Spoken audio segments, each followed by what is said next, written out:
Good evening, everybody, and welcome to Telling Tales. Here we tell atmospheric stories together through the medium of tabletop role-playing games. It's Monday night, so we are playing Masks of Nyarlathotep with 7th edition Call of Cthulhu.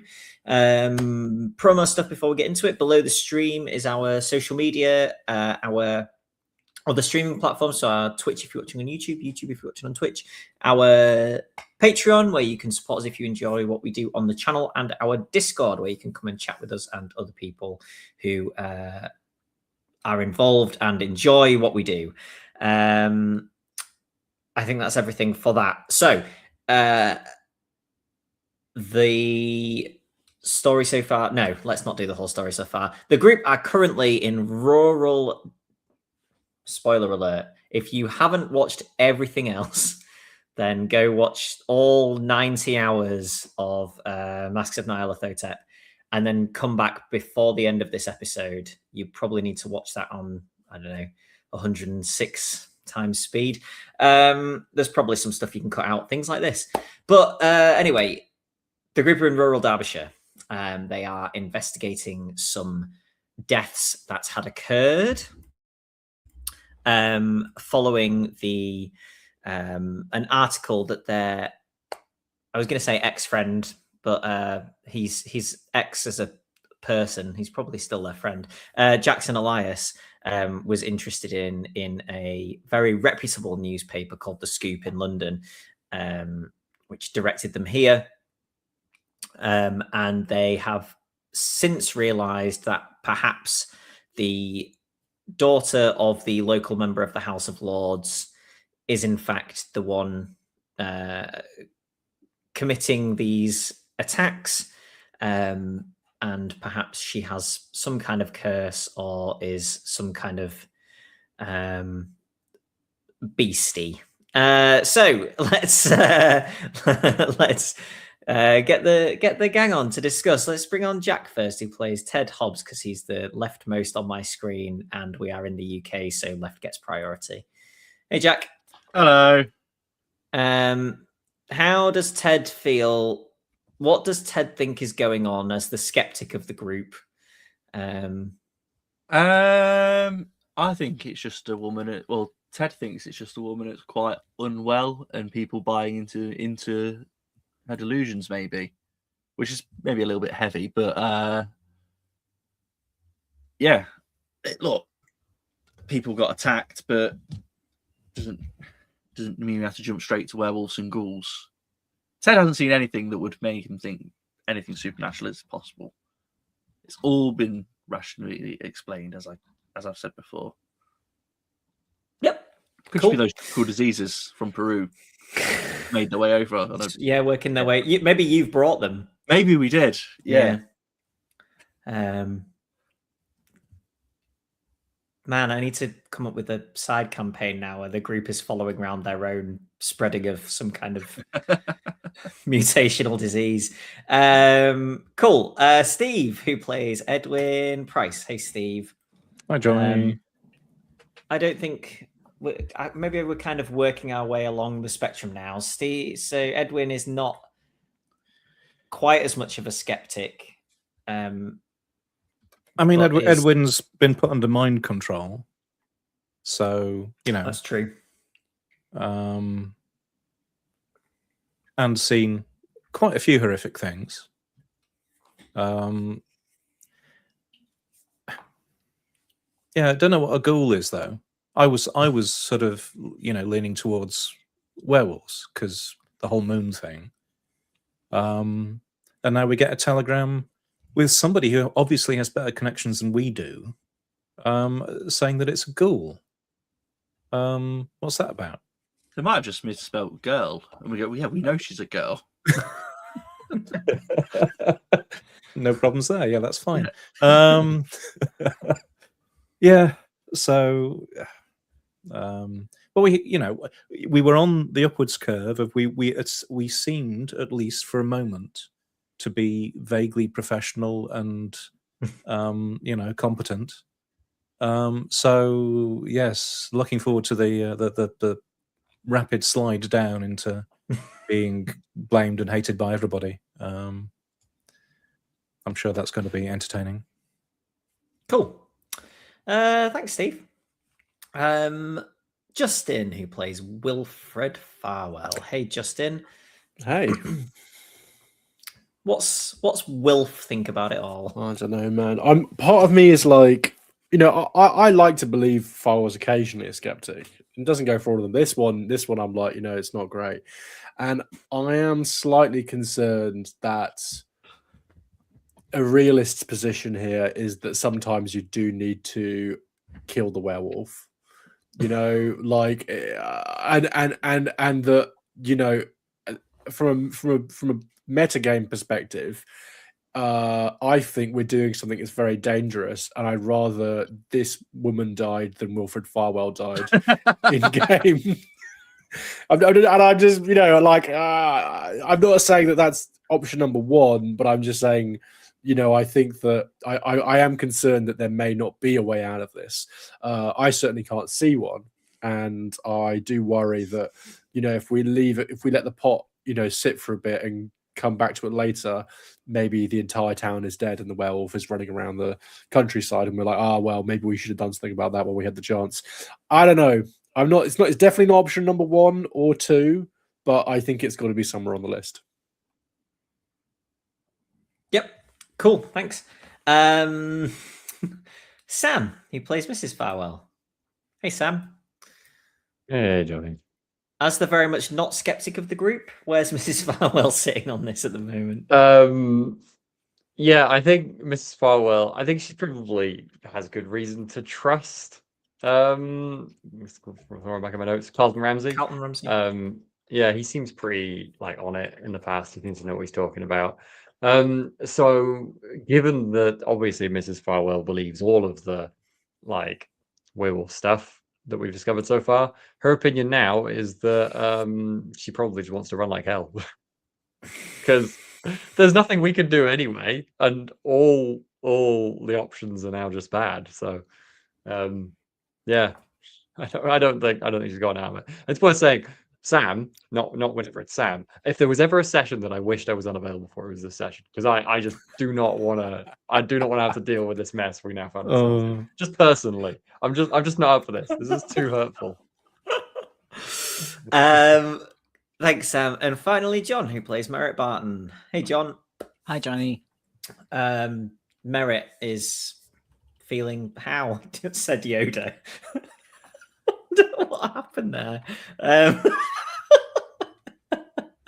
It is Star Wars Day, isn't it? So it is Star Wars Day. There we are. That's exactly why I did that. Yeah. That no other reason. No other reason. Everything's fine. Merritt is feeling well.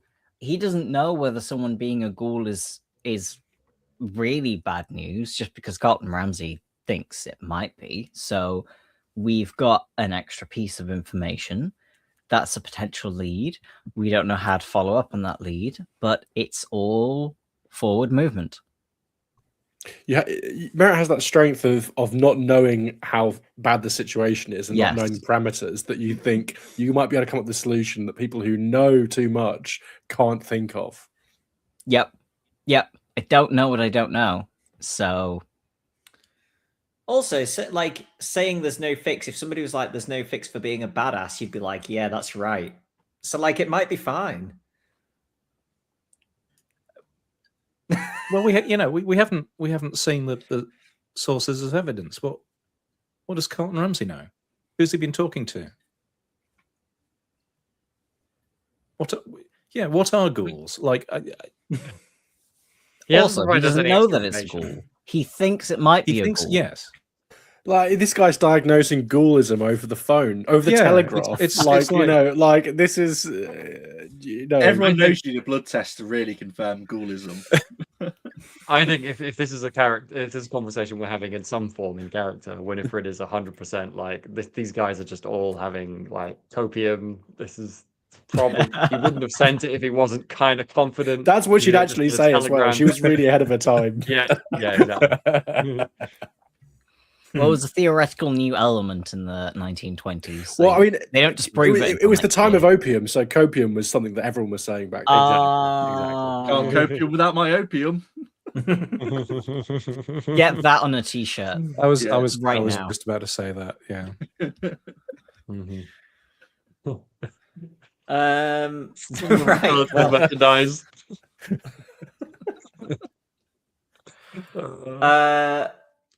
so you had left the Vane Castle. You had gone back to the pub, received the telegram from Carlton Ramsey, and I believe you were planning on visiting Reverend Stratton.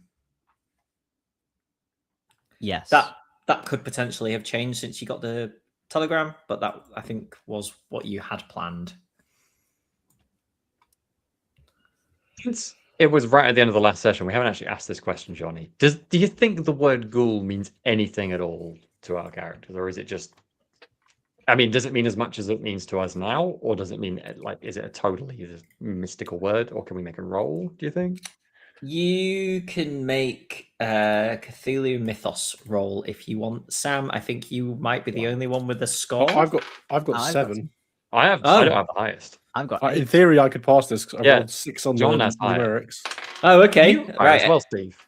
How come you've all got Cthulhu Mythos scores? Because we've all been reading books. Yeah. We read red books. I've got 7. Therefore, I failed. I've going got 6 mad. over 7.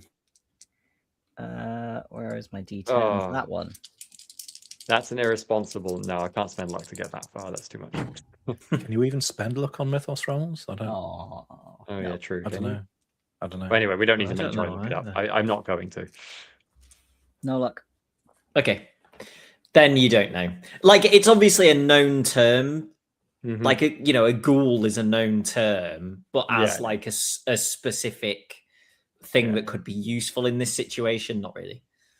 Yeah, more ghoulish association Yeah. with creepy Yeah. things. That's kind of all we have. Yeah, got it. Hmm. Which came first? You'd think ghoul would come before ghoulish because it's like an ish on the end of it. Yeah, you think. Say they're like a ghoul. But I would now think of the word ghoulish as an old word, but ghoul is not. So yeah. Ghoul is, I think, maybe Arabic for demon. So I'm going to say ghoul came first. Oh God. Okay. And right. because Raz Al Ghul is the head of the demon. Who's that? Also, he's a guy from Batman. Jesus, Steve. No, I mean, like, just forget it. Oh. What? Time, like, was Batman? When did Batman?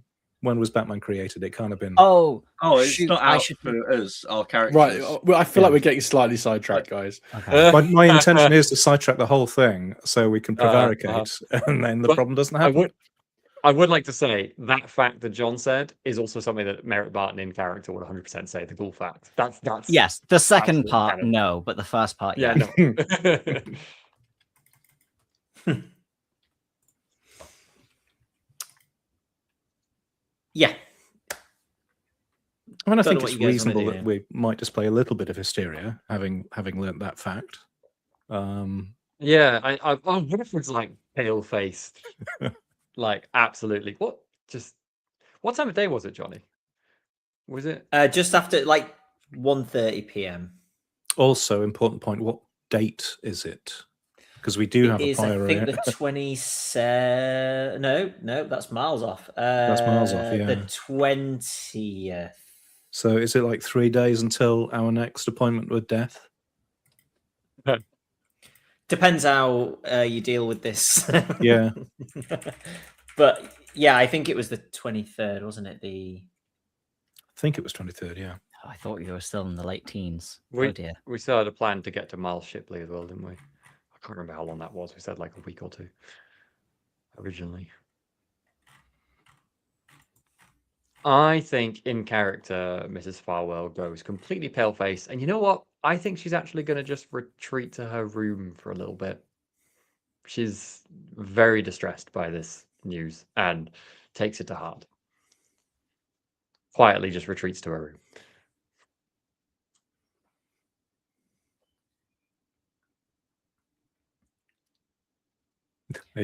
Is she going to remain there for the rest of the episode? That's it. Yeah, I'm out. You guys go on. I must go now. I suppose we'd better get to the Reverend and see whether he has any other books or connections that might be of use. I don't know. I It might be agree. worth, looking over any books that he's got with an eye of this knowledge. Now we might have missed something before because we weren't looking for the word Gould. Oh, he's gone. Oh, coming back. I'd be up for helping with that. Will Mrs. Farwell will be all right on her own?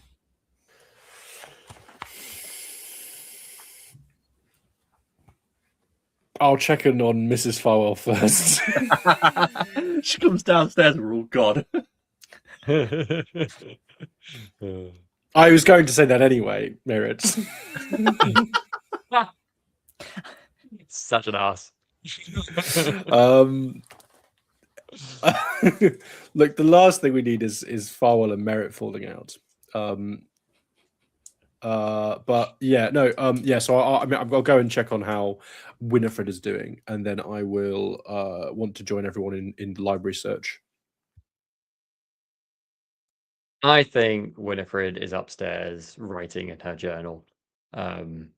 Obviously upset. Maybe just crying a little bit. But not overly. But she'll say, at the moment you say you were going to go up, she'll just say, yes, of course, you go with the others. See if there's anything else you can find out. Cool. Rolled a 20 on my charm roll, which is a success to try and make you feel better. Hopefully that helps. That's a hard success, just so you know. You lighten and then the I mood. will head out. But that's all I can do, I'm afraid. Winifred feels better. Sam feels worse about the situation. It's supposed to manipulate me into feeling better. Well, Sorry, provide companionship is manipulation. Like it's just... Don't you know that making people feel emotions is manipulation? You should never make. I'm starting to worry feel this good. is a toxic relationship. Anyway, never mind. You're my significant person. It's supposed to be positive. No, Winifred is genuinely. You genuinely make her feel better, and she will follow. She will come out of her reverie and come with everyone. Relationship goals. Yeah. Right. Cool. I think I'll just, on the way down the stairs to everyone else, I'll just probably say to you, like, that poor girl, if this is true, I don't know how I could bear it. Well, there's plenty of chances left, I think. You know, I don't know if these things fit into neat categories of. Surely every one of these situations must be so unique. Anyway, see what we can find.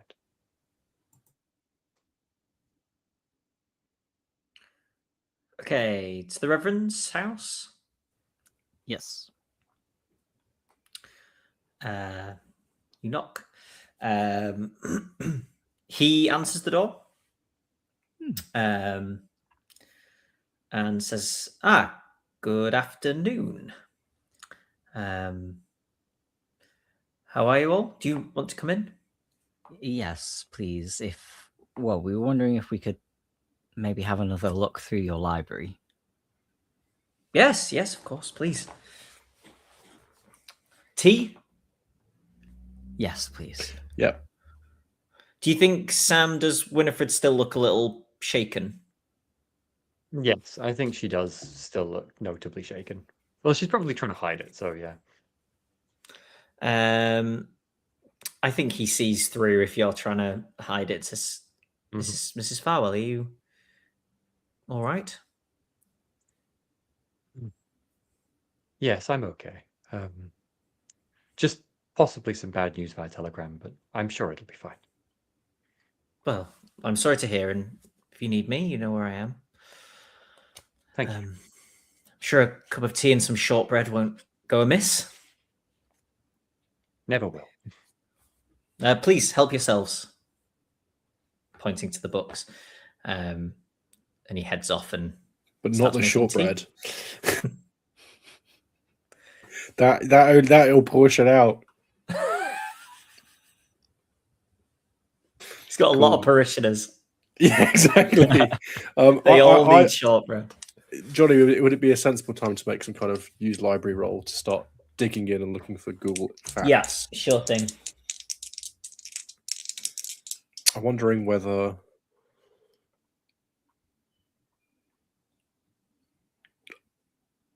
at some point I should roll an occult roll, but I do not pass my library use roll. I get a hard success on my library use. I think before I start looking through the books there, I would probably ask the Reverend. There was some indication in the journal that your predecessor had access to a wider selection of books, and possibly ones that might not be deemed suitable for standard use or display in a standard library. Do you happen to know? Yes, I noticed that in what Mr. Barton had translated, but I'm afraid I'm not sure what books he's speaking of. I certainly don't believe I have any of them here. That is a shame. Perhaps Thank you. Borrowed or taken with him elsewhere. John Merritt, that you kind of looking through and reading that thing on sort of the local folklore stuff, and perhaps not overly useful, but you are reading a thing about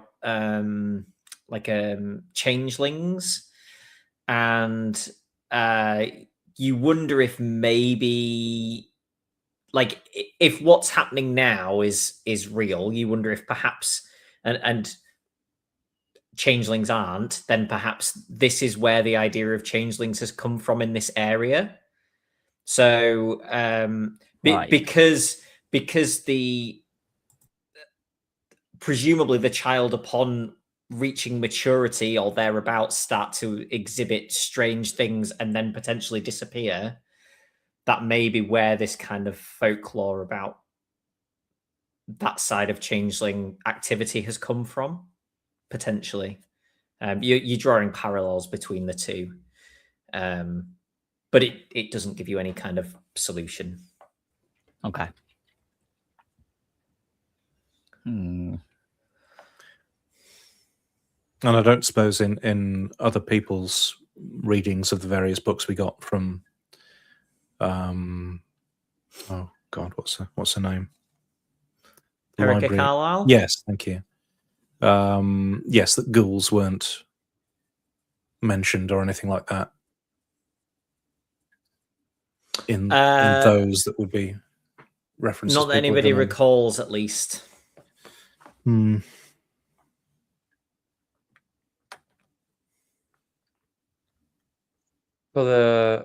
I don't know if other people are doing this as well, but for the sake of not all doing the same role, I think Winifred will look at something different. She's preoccupied with thinking about this poor girl and the horrifying thought that she might meet her demise. So she wants to look, because I don't think we have an exactly clear picture of this, at any indication of what happened to the women of the family who died previously. Like, was it clearly like evidence that the beast was slain or something, or was it something innate in themselves that caused their death? That's what I would be keen to try and find out, if there's like histories or things. That might be possible, but yeah, from the books and stuff. Yeah, from books. Yeah. Give me a roll, Sam. Perfect. Yep, that is a regular success. Okay. There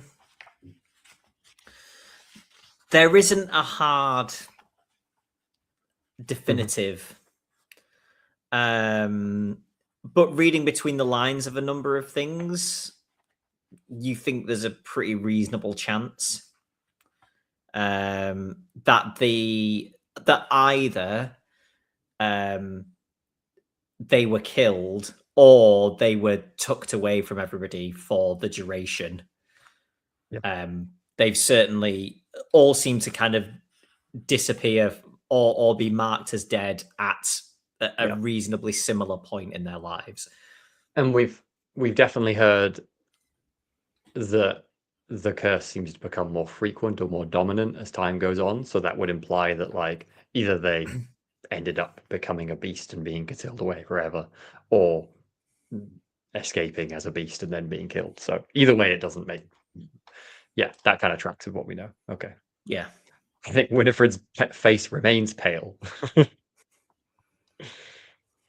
And has any of us in like, I can't remember whether we've done this in prior research or not, checked up local myths and legends and things like that? I guess we have, because we did. Yeah, because we got the Yeah, dog. so- Black Dog, yeah. Yeah, and I think a bunch of what Merritt has been looking at here has been around that book as well. Then I think I will probably just, if these books exist, check details of the local landscape and just try to kind of, like, if there's any references to the old mines, any locations. Oh, okay. Yeah, give me a roll. Geography, that sort of stuff.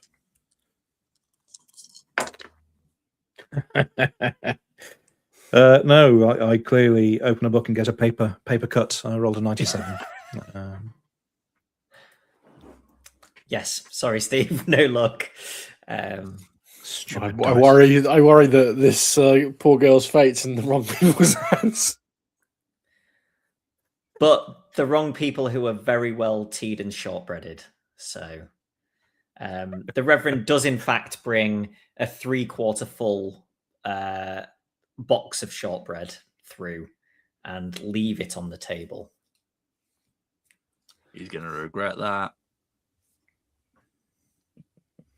And he sits and makes small talk with anyone who's not sort of, overly embedded with their nose in a book at any given moment. Are we going to reveal any information to? That's what I'm wondering. Because, like, I was thinking, are we going to have a conversation about whether anyone's found anything? I feel like Winifred is eager to know if someone else has found anything to refute what we've heard, what we've been told. But with the Reverend there, I think she's not leading that conversation. Hesitant, perhaps.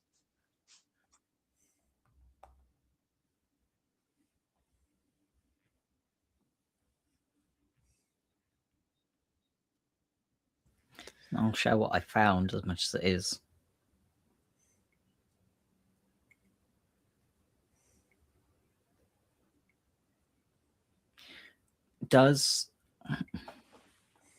I'm trying to draw lines here. If I think there's the local legends of changelings may be related, are the changelings usually associated with, say, the Vane family, or does this seem like a more widespread thing? This is like these are like folk stories in the thing, so they're not, it's almost like a Grimm's fairy tales kind of book, but of local folklore. So there's no specific. I mean, the characters do have names in some of them, but it's not such that it says, the Vane family or anything. Gives it away in that kind of sense.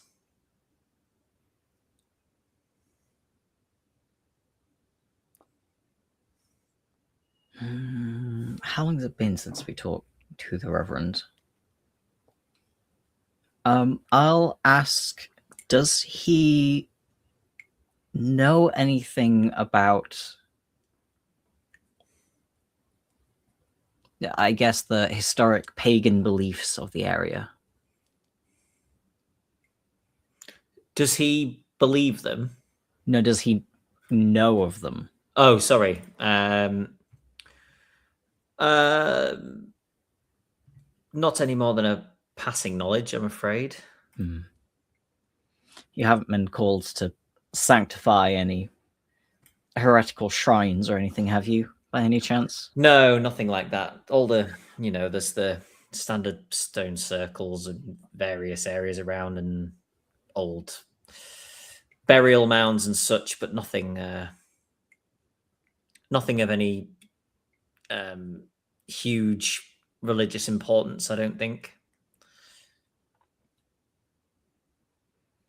We found possible relation to between the Vane family and a older deity of the area, Mordigani. I don't suppose the name means anything. No, I'm afraid not. You don't have any reason to think that he's not telling the truth, just in case anybody was thinking that. Is that a medallion around your neck reading Mordigani? Why are you wearing an I Heart Mordigani t-shirt?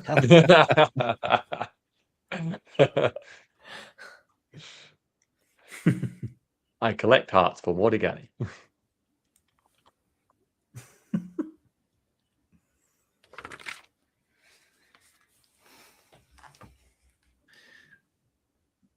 See, now I can't remember how much the Reverend knows. I mean, he was obviously looking into it, thinking at least that there was something up with the Vane family. I think yeah. So I'm not sure if you've actually discussed exactly. No, because I think he didn't want to reveal it or reveal too much to you ahead of the discussion with the Vanes. I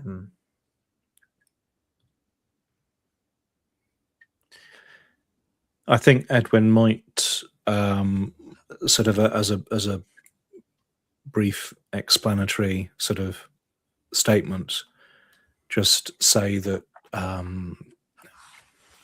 well, bluntly, we are concerned that the situation with the Vanes might not be one that is easy to resolve. Not that we know much of anything, but it is looking concerning. We are trying to find some source of well, I suppose a miracle could come in handy at this point. I had become concerned of that myself when Mr. Barton finished translating the previous Reverend's journal and found no luck. As much of what I have been doing is simply translating that journal, whereas he had been conducting actual research into the issue.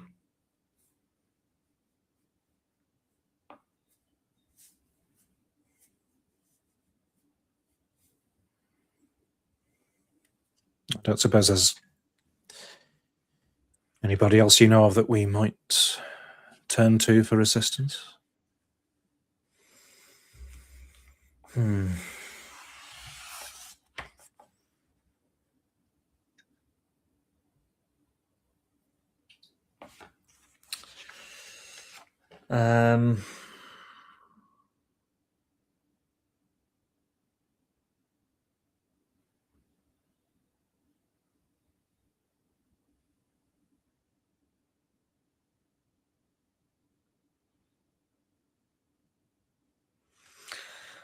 I could write to a couple of friends and see if they can think of anything, but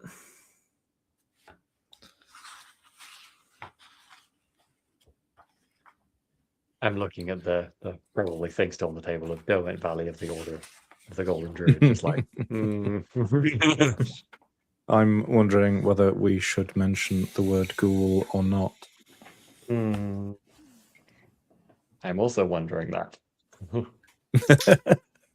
I suppose it won't mean much to him, probably. But I don't think Winifred will mention it. How quickly could we be back to London if we wanted to?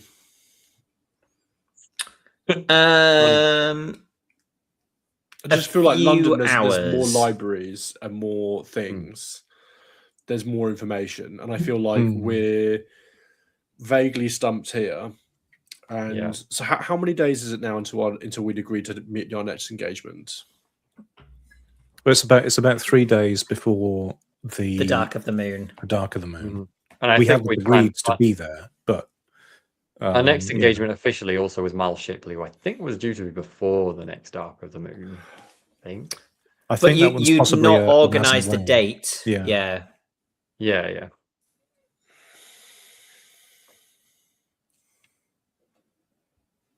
No, it's certainly a valid point that there is going to be, or there's likely to be, more information elsewhere. But equally, if we leave, then it's true. You know, what goes on in our absence, who can say? Well, I mean, someone could go down and be back tomorrow, or the day after.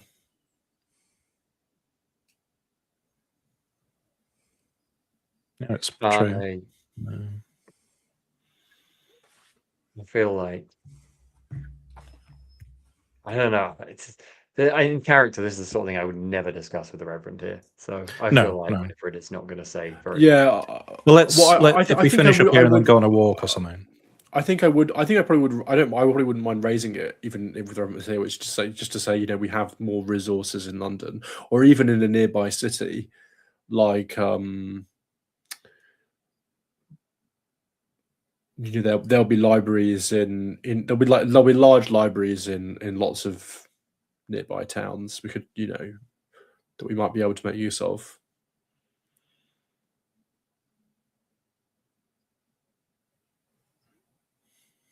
Well, perhaps we could have a walk and think about what our approach might be. It's not a bad day. Maybe the fresh air would be enjoyable. Yeah, that does seem reasonable.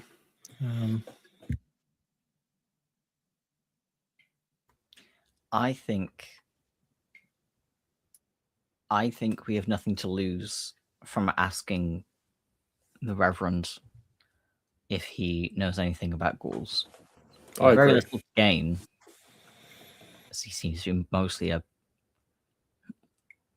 well-meaning hobbyist, and that is not a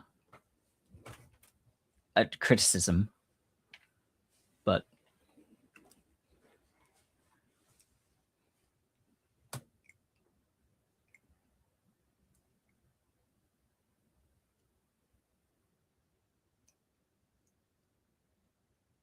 yeah, I'm going to go for it. Reverend, have you in your studies ever encountered anything known as a ghoul?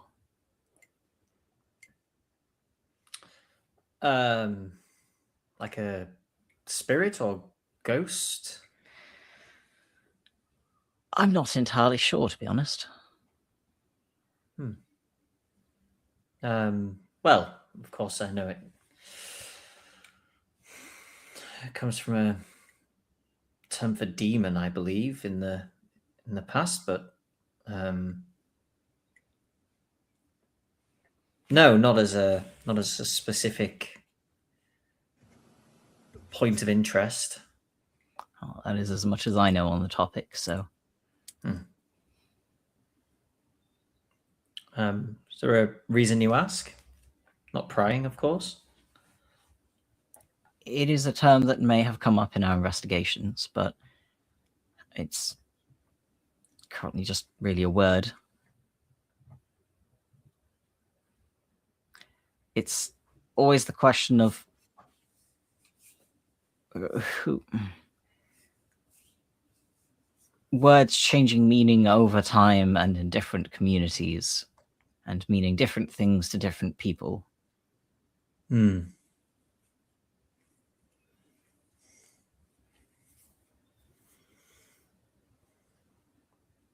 No, I'm afraid I have nothing to add there, really. It's quite all right. More tea?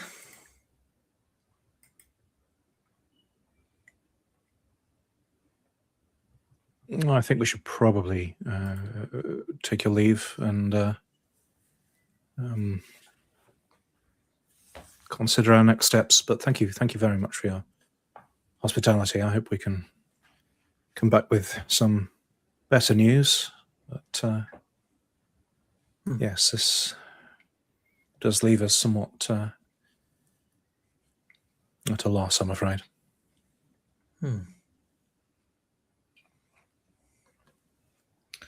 I shall make some inquiries to my historical society friends and see if any of them have indulged in a little bit of side research. Thank you.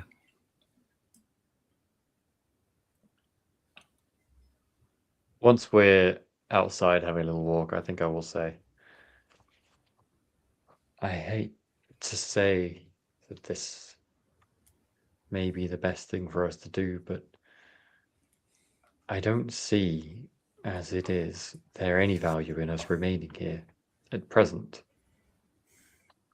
We're in no way assisting the family, keep us secure or safe, really. I suppose we helped a bit in that front, but there's nothing more we can do.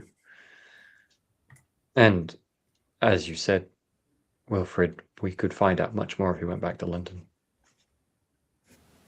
But how do we go on good terms, and what brings us back?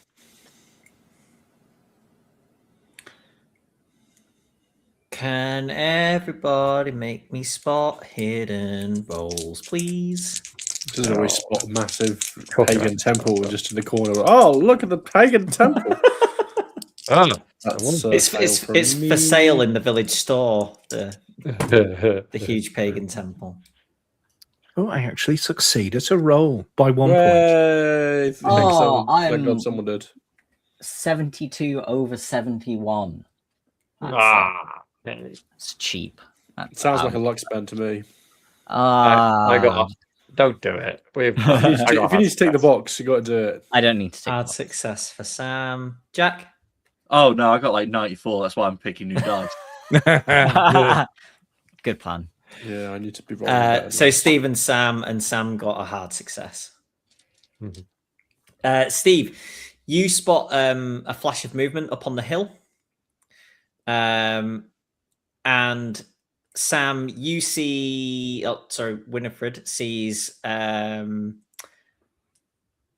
some kind of canine loping-looking creature running along the hillside. Kidding me. You're going to be kidding me, Johnny. All the things that I could have seen. Oh God. We better hurry back to the inn and see whether there's a message about you losing your gloves. I think Winifred's reaction would be to what could you describe how we see it, Johnny? Like how far away? Is it like a fleeting over a crest, or could we try and track the movement? That might change my reaction. You're on mute. You're muted. Yes, you can track the movement. So the Plum Castle is to the north of the village. It is basically running east, sort of away from Plum Castle. So you can just see it moving along. Like once you've spotted it and locked on, you can just follow it moving along. I think I will. I'm sorry, Steve. I'm jumping in because. Oh, sure. Yeah. Winifred will immediately, because Winifred was talking as well. Winifred will immediately stop talking and point at that shape, and then just start running in that direction. Yeah, everybody else can see. Maybe you don't see exactly what it is, but you can see a movement, like a fast, lumbering figure going across the hillside. My entire objective as I run flat out in the direction of this thing is to keep it in view. Okay. Oh shit. Okay. Is there a running skill? I'm just curious. Well, there's athletics. I isn't there? was actually Athletics. going to say. I don't have Sam. athletics on my sheet, but It's Oh, not. No, it's what is it? There is a skill. Sam, can you give me a? I was going to say a Constitution. Oh yeah, I roll. suppose I actually can't see it. Athletics. You're right. I thought there was one. Huh. there's a swim, but not a run. Unless we count track as the American definition. Nice. It's also a Americans. field skill. Oh, my Constitution's not amazing. What gets used in like chase? Isn't there chase rules? There are chase rules. Yes. Oh god. there don't are, invoke Yeah, I the don't. I chase don't know rules, if good we God. do. We want to involve trace rules for this. Oh, But what gets used in that? I failed, and Winifred doesn't want to fail this role more than anything in her life, and I'm tempted to spend stupid amounts of luck not to fail. Oh wow. Well, You good can't luck let with you that. push, Sam. I could push, yeah, 100%. You could break your ankle. This Oh, is no. the perfect time to do No. a push. If Straight any, up, if don't This any- is care. where you My own- arrive there and then you get torn apart by am- the ghoul. You run too fast. Zero thought for my own safety in running after this shape. There we Cool. go, that's my push. And I fail. Okay. But what do you do in order to push? No, I zero thought for my own safety in chasing after the figure as fast as possible. That Right. was my push. Is everybody else? I'm going with. following, I'm following my wife. Yes. I think there would be so Edwin sort of saw the movement as well. I think there would be a brief startled moment where Edwin pauses, but thinking that whilst thinking of what to do, Edwin should probably run after the thing so that at least options remain open. Yeah. So yes, Edwin will run as well. I'm making sure to keep my hand on my fancy hat to make sure it doesn't fly off.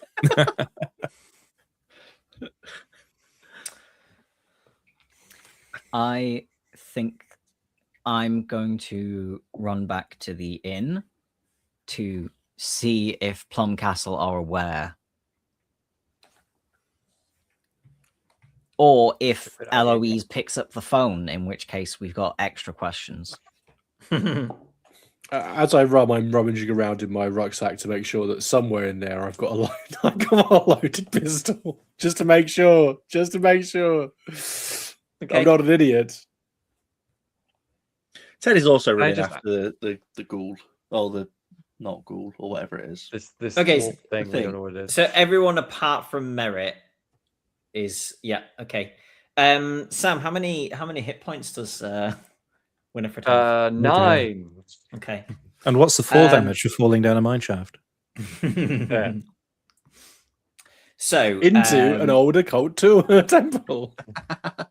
for a bunch of this run uphill, Winifred is ahead of everybody, and then you realize that it's now going to be quicker to go off the track and like cross country, and you are running through this area that is slightly overgrown, and you're running through trees, and you're basically taking hits off branches as you're just tearing, and you're sort of moving your head to keep it in sight between two branches and taking little stinging cuts. And if you were to think about it, you'd realize that you were going to have bruises as you tomorrow. You manage to keep it in sight and come out of a clearing. You take 3 hit points of damage from various things in this section, and then you can just, it's still in sight, and you're now sort of on the level with it, so it's going to be a while before it goes out of sight, but you realize that it's pulling away from you, and you can't give any more to try and keep up with it. But everybody else can make me a Constitution roll that is chasing. I've got a very, very bad constitution, so I'm not expecting very much. Which direction is it going, Jonny? sort of carrying on above the village, and if anything, sort of over towards Mamtor would be the most obvious landmark for you at this point. It may just be going in a direction that it hasn't particularly away from thought the house. about. Yeah. Can we spend luck on these rolls? And then I'm going to say no. Yeah. Yeah. No luck, Jack? Okay. No, I I passed, by the way. I rolled 1 under my constitution. 39 under 40.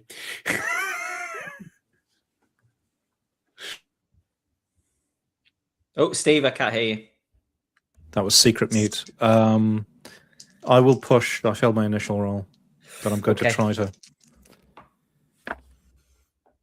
And I succeed. 22 under 50. Constitution 55. Okay. Justin, you catch up to Mrs. Farwell, and you see that she's starting to slow off. And you can also see that she's taken a bit of a battering on the way here. Yeah. I will leave the decision up to you as to what you do here. If you're the first person to reach me, I will be telling you to go on and follow her. Okay.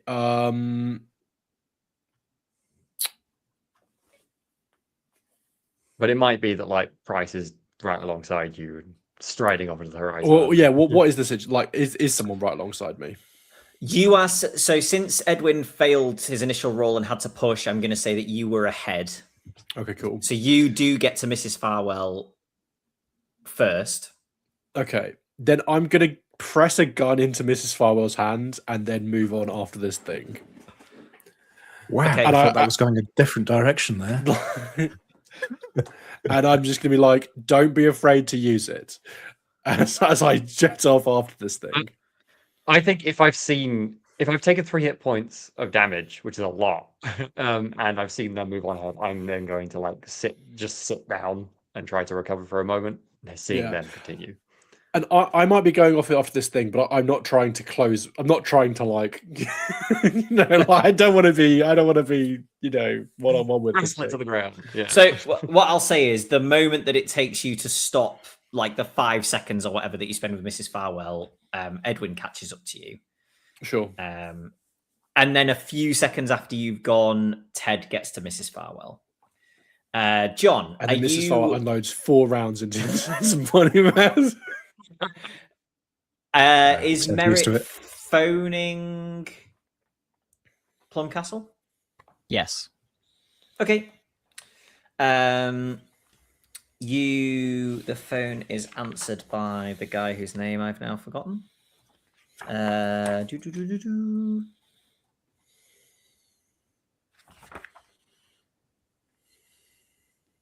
Gerald. Let's say Giles. Giles. Yeah. There we go. Good afternoon, Plum Castle. Good afternoon. Is Master Vane around at all by any chance? Yes, he is. Who's calling? It's Mr. Barton from the village. One moment, please. Thank you. And about 40 seconds later, Mr. Barton, is all right? Yes. I was just wondering whether perhaps Mrs. Farwell has left her gloves behind or anything. You can hear his voice change, but he says, not as far as I'm aware. I'll check. Thank you. There has been a situation in which she may have left her gloves. Yes, she is currently outside in quite some distress. Right, thank you. He puts the phone down. Yep. And I would say shortly after Ted gets to Mrs. Farwell, you hear footsteps coming from the direction of Plum Castle. And the Vanes are running towards you. Did anyone wait with me, or did Ted? Did you run on as well, Ted? Do you reckon? I think if I was there and I could hear the footsteps sort of as I'm getting to you, then I'd wait with you as well. Okay, so Edwin and Wilfred are ahead. Me and you waiting for them. Cool, sounds good. Maybe even Merritt would see us, I suppose. I will, once I've done on the phone, run out and try and catch up with everyone.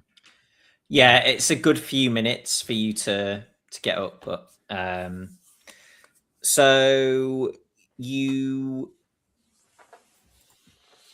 Wilfred and Edwin, Yeah. Are you trying to cut the distance at all?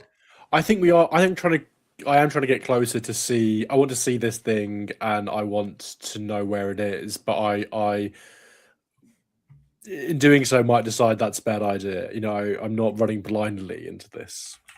Okay. And I don't want to run blind. Like I'm wary of like being lured into a trap by this thing. Okay. I should have done this earlier, but I'm going to. No, you don't need the stats, Johnny. You don't need the stats. You don't need the stats. Oh God, no. You don't need the stats. No, I want an image for you. Cool. I mean, I'm looking for that wow. sweet Cthulhu mythos, so I can start being useful. Now we've asked whether Wilfred is dashing him, but we haven't double checked if Edwin is had a murderous Is charge Edwin, the what's thing Edwin up to? headlong. There are no windows. Yeah. There was a window to push the werewolf out. I mean, you know, mine shafts. I suppose that's a step up. Why or did I down. roll? I just wasted a 9. Oh dear. I think Wilfred will be just yes. I'm not sure why he's single-mindedly rushing towards. I'm not single-mindedly doing it. I've said I'm mindedly doing it. Sorry, no, I didn't mindedly- say Wilfred. I mean Edwin. Oh, yeah, sorry. Yeah. I know you might have said Edwin. I was assuming you were. Steve did say Wilfred. Steve was narrating your character I had, for a moment I had there. yes. Okay, cool. Crossing the streams. No, Edwin is definitely. I don't know why I'm doing this, but in the thrill of the chase, and possibly because it's the only thing we can do. Because it's the only thing we can do. Like, completely, you know. That was Winifred's exact motivation that drove us. I'm sorry, folks. It was the only option. Right. Okay. So you close the gap a little, and then the figure turns around and rears up onto its hind legs. Oh, we have a ghoul. And this is what you see. Yikes! Okay. I'm presuming Right I've on got the notes screen, out. that would probably be a sanity roll. Yes, please. Okay, let's get the old bookies. Oh dear. I always forget if I want to pass or fail these things. You generally, well, it depends on what you're after. 38. 38 sounds good, but is it? Yes, that's a pass. That's not under half, that's a pass.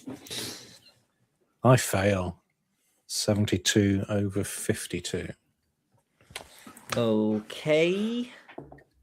2 sanity loss, please. Saw a ghoul. I also have a I'm going to get my crowbar out. So I think that's my most appropriate tool. Saw a ghoul. Let's jump back quickly to the Vanes and Ted and Winifred. So they catch up to you two and say, well, Lawrence gets there first as his dad is kind of trying to keep up with him, and says, "Where is she?"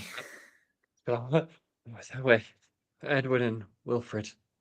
That's probably all I can manage, but Ted might have more. He sees like some scratches, on your clothes and like a little bit, and says, "Was that her?" No, just chasing. Okay.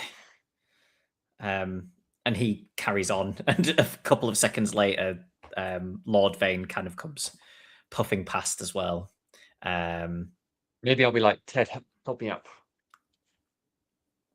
Ted will help her up. He's not just going to leave her. Yeah. Just standing yeah, I think maybe if you're willing, I will actively lean on you because I have been injured and make our way perhaps a bit slower towards everyone else. Yeah. Okay, Wilfred and Edwin. At the moment, this figure is just kind of on its hind legs, turned to face you, and is kind of like, what's the word? Like deep, like breathing, sort of looking at you.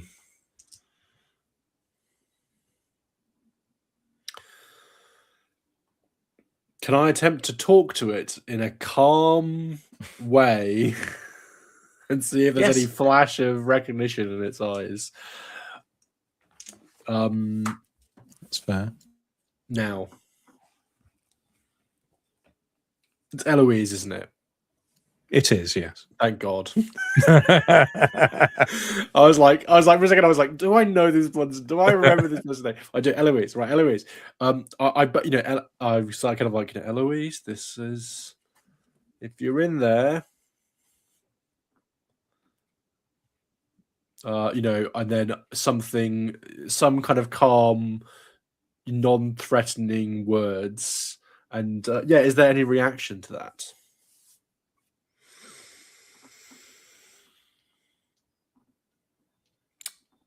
You don't notice any. Well, I'll keep doing it anyway because it seems like I think I don't want to get closer per se, but I'm kind of, you know, I'm hopefully a reasonable safe distance away from this thing. But you know, maybe something about the family's worried about you. They just want you to go home. Do we think we can do that?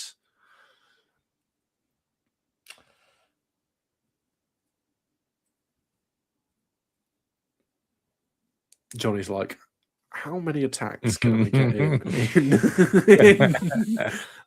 How do I possibly avoid a TPK? Is there any way? No, TPK is avoidable. A Wilfred PK. The ghoul takes one step towards you. Sure, one step's okay. One step's. How far away are we at this point? That's up to you. I don't know how far you've stopped. I mean, I was kind of, I was kind of imagining that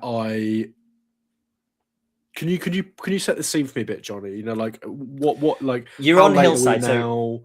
Okay, like, 3 p.m. So you've got 2.5 hours of light, maybe. Okay, yeah. So it's dreary, but it's not raining, so it is still light. The hill is going away from you upwards to the left, down to the right. It's not overly steep where you are. Yeah. There's sort of little bits of bush and tree dotted around, but nothing major. Yeah. It's reasonably open moorland. Well, then in that case, I don't think I need to be. If there's not like a wind howling and it's not the middle of the night, I don't need to be very close to this thing in order to be able to see it and make sure that I know where it is and to communicate with this person. So I don't think I'm, you know, within. I would say I'm, you know, probably I would say 20 or 30 feet away or something like that. So okay, potentially even further away if that would be possible. I don't know what Mr. Price is doing. I'm hoping Mr. Price is right alongside, and I'm also unsure if Price has got any weapons. I'm hoping but slightly in front. Yeah. That's why I mean, like, if it's just taken one step towards me and isn't behaving like a predator about to munch on its prey, then, you know, my reaction is one thing. But if it's kind of a step that doesn't seem so threatening, then hopefully I'm able to hold my nerve a little and try and talk this thing down. Okay. Hopefully she's not completely in the grips of this thing. And can I make a psychology roll? Like, and the Yeah. answer to that might be there's no psychology to this thing has no psychology. But I think it's probably quite useful to me to know. Right, well, a 94 will not get me very far with that. So I don't know what the frick is going on behind those horrible eyes. Mr. Price, are you where are you? What like are you here? What's happening, Steve? I Tell am. me. So yes, I am nearby. Cool. I'm going to be breathing heavily, and probably somewhat stunned, having seen this for the first time. But yes, I am nearby. Well, I would probably Mr. Price, are you still there? Kind of thing, kind of under my breath. I'm still here, Wilfred. Okay. That's good. Then I'll keep talking to Eloise and see if if she is talkable too. And equally, if this thing wants to try and communicate with me at all, or if it just wants to, if it is just a violent, sorrowful thing. We'll see. You hear footsteps running up behind you. Okay. Price, can you make sure no one see if we can avoid startling this thing? Yes. And I'll sort of step backwards and sort of make low hand movements towards the people approaching. So Lawrence is the first to be approaching. You can see that behind him is Lord Vane. A little behind him is Winifred and Ted.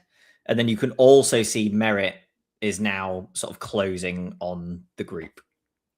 So John, you can see all of that in opposite order, essentially, from where you are. And you could also see this figure that you had seen previously, but not in great detail yet. So Sam and Jack, I'm going to need a sanity roll, please. And John, you may as well do yours as well for when you get close enough. I pass. Yay.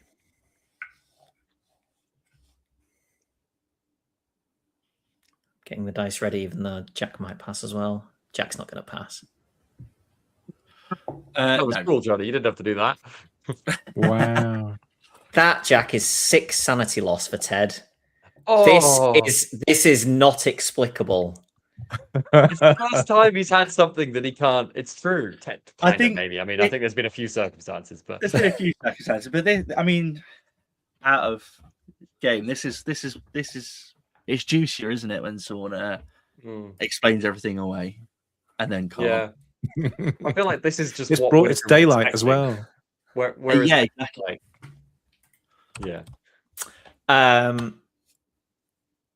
Okay, that's gonna send Ted into... this is the first one of these we've had, is it? Yeah, in the whole game. Ted gets everything first. First traumatic injury. First insanity. The good news is that this may result in Ted essentially forgetting about this after the fact. Being like, 100%. Hang on. Great. Oh, you're right. What about the time? You're right, Steve. John had it at least. Yeah. Oh, sorry. Yeah. I went that's catatonic. right. Breathing too hard. Yeah. We've all been there. Real Cthulhu experience. Okay, 155.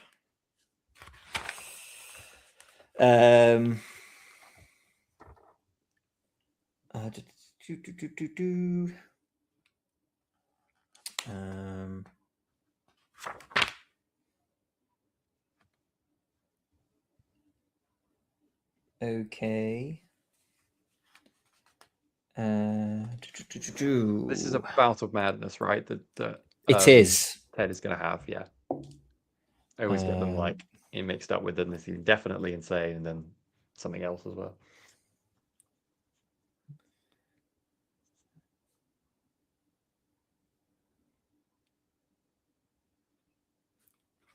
Okay.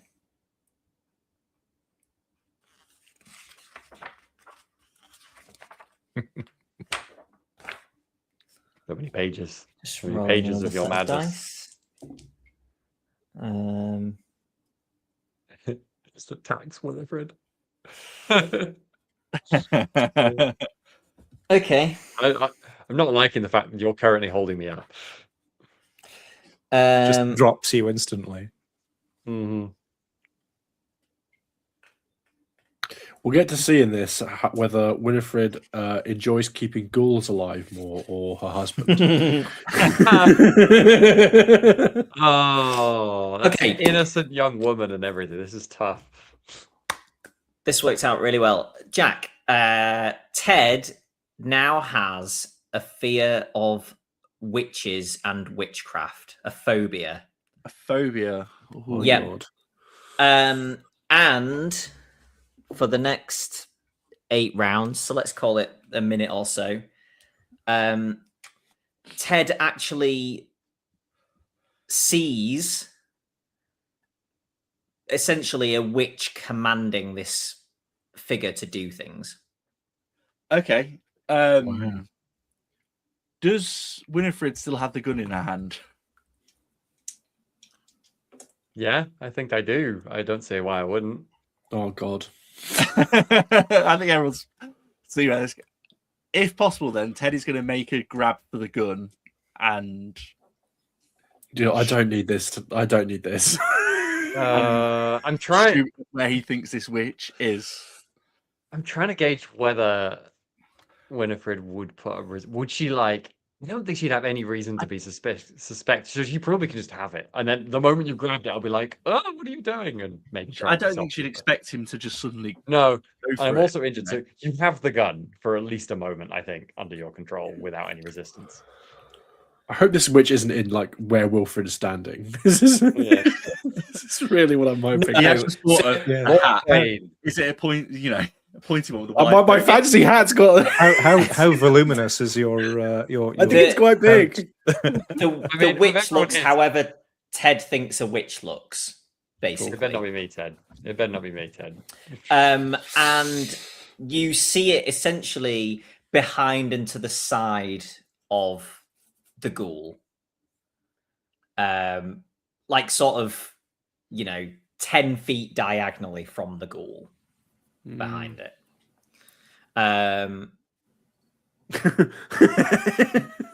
think the moment, I think Winifred would be, even though she'd be quite on this, the moment she sees Ted looking like he's going to shoot in the direction of the ghoul, she's immediately trying to leap upon him to stop you shooting. But you might. No. Yeah. I think Ted might shout something as he's doing it as well, just to sort of, just before Get back, witch. Get back, witch. Burn. No, something along the line. It's her. She's behind it, something like that. So there's maybe a second in that.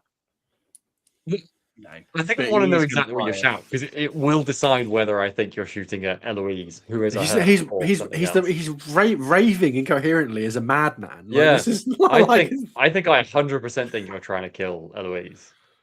Probably. I think he's raving. There's a lot of it's maybe I'm leaping for the arm holding the gun. Don't leap in front of the gun. I don't know why. I'm not leaping in front of the gun. Not that mad. I'm just saying this is like scrambling over a loaded firearm was not what I did. Which is pointed in the vague direction of her husband. Exactly. Also, Wilfred and Price and the young Ted, you are a good shot, right? I'm about a quarter out of 100. If you were to give me an estimation out of 1 to 100, probably about a 25. Sure. Okay. Okay. Can you both make me a brawl roll in that? Oh my god, this instance? is brilliant. This is fun. Do you have any points in it, Jack? Brawl is further down than you think, isn't Surely it? I need to teach you some brawl lessons. What? Oh, okay. Just kind of slightly before this has happened, Steve. Or like kind of at the same time, but it's obviously more up front. So Lawrence gets to you. And you'd obviously been doing the kind of, and he says, you try and keep her distracted, and goes off up the hill a little bit, and you can see he's making an arc around to behind Eloise, where the witch is standing. Right. Yeah. I rolled under half my brawl. Oh no, I passed as well. No, why did you do so well? Oh, it's a versus, so Oh. that's a goes off success level. You Yeah. just I got punch 20. in the face. I got and 20 just by rolls. 25. Like, So hang on, sorry, Sam. What's your stat and what did you roll? I got 22 under 25. So So regular. success level of 0, and Jack, I Keep on assume rolling. yours therefore was Yeah, I rolled 12 under 40. so 3 success Oh. levels. So Yeah. Ted wins I the little scuffle and takes his shot, I assume. Yeah, Yeah, he thinks there's a but- witch, and now he's suddenly terrified of witches. Mrs. Like, Farwell will oh, yell okay, no, sure. as I'm losing the brawl. No! So maybe everyone hears that before Ted shoots as well. Well, how's the ghoul responding to all of this? Sort of seems to be vague disinterest at the moment. Cool. I'm sure gunshots will help. Yeah. Yeah. So Guns Jack, help. Yeah. a handgun firearms roll, please. hey, there we go. Back to another 95. Fucking Oh, hell. God. No, don't fumble with handgun rolls. This is the end of Push my relationship with Ted. I'm just going to say that right now. Oh god. Oh no. The dice set up. I don't think What a Ted brilliant is clever, scenario. so I don't think he Like- can push. The one role I do really well in is the one we didn't want me to do. Oh. Okay. So Oh, how are we is looking, it- Johnny? Who needs to do character? Guns can jam, can't they? But I don't know what roll. It's not a fumble, is it? 'Cause it's a 96 to 100 is a fumble. Oh, then we might just be okay. Oh, thank God. Can I get looked back to make a roll worse? I will kill you. I will. But the You could push. Surely, if you push and then fail again, then that would be pretty bad. I'm not going to allow a push in a bad insanity. What I do want to see, there we go, malfunction 118, because I'm just not sure if I think it might need a really high number to malfunction, but Yeah, I can't remember the scores for that. It says page 118 and then says check on in this table on page 401. Oh, Thanks. God, I hate when books do that. Well, I have the malfunction values for my gun, and it's on a 100. Ooh, Justin, do you know exactly what weapon it is for me, please? Because some do it's a malfunction on a 99. 95. It's a 99. Okay, It's 99. cool. Thank you. I got a good gun. Okay. Some I looked at the thing and some are 95, so I was like, it could be that. Okay, so I think this basically just goes off into the sky. It's not a flintlock, which is the 95. Like it's But you do see the ghoul's head snap in Ted's direction. cool. I think. Oh my god. Go on. Sorry, you go. No, you Justin. go. No, Well, I was going to say. Well, I was going to react to this, but I don't think I would have had very much time to react. I think I want to try and get its attention back if there's time, but maybe there isn't time, Johnny. You know what you do. I was going to ask what everybody else is doing. So Edwin, Lawrence has gone off around the back and has told you to keep it distracted, which I think the group has done wonderfully. John, Merritt, just kind of you see this like fight between Mrs. Farwell and Ted take place. You passed your sanity roll, didn't you? Yes. Yeah. So yeah, you see this fight take place between them, and then Ted fire a gunshot off, and then you're basically at the group. Okay. Is it? And Lord Arthur is just kind of standing, looking a little dumbfounded at everything that's going on around him. He's never seen us in operation before, so it's quite a sight. This is the professional. This is going well. Oh, God. No one shot his daughter yet. Is it obvious from the outside that Ted is the one acting erratic? Ted is the aggressor. Like, is he ranting? I guess this is more a question at Jack. Is he like ranting and erratic? And I think, yeah. And this lasts a minute, right? So he's going to keep trying. Then I am going to try and subdue Ted. I am continuing to do this as well. Okay, Justin, can you make me a group look roll, please?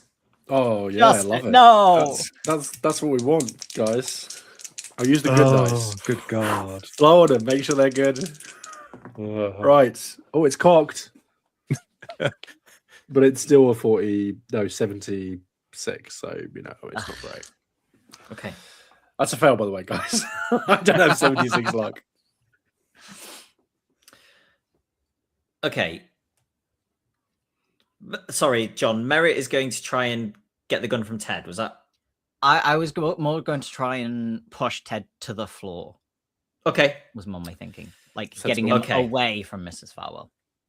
Can you make me a brawl roll, please? This is unopposed because it's Surprise. Yes. Yeah. Why did I decide to get physically involved? Because there was someone madman firing fire. Actually, John, you can make a strength roll if that's better. Ooh, which it probably is. Yes, it is. That is a 92. Okay.